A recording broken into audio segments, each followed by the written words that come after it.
Ekuqalekeni uYehova wayengulizwi, thetha moya, moya thetha makuzole benjalo.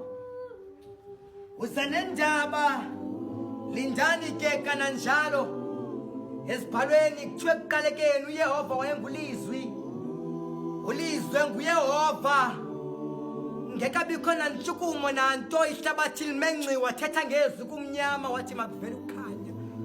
Khumbula ke ulizwi wayengabona ngaliso la nyama, wayephile emoyeni kabambonayo banethamsanqa ngoko mhloneleni mani umoya mdala.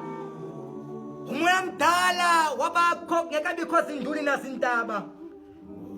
Umoya mdala wabakho ngekabikho zingana zinghambu. Umoya mdala wabakho ngekabikho malwandla hamba yomilambo zingethe namagqirha avumisayo. Umoya mdala wabakho ngekabikho zinduli nazintaba.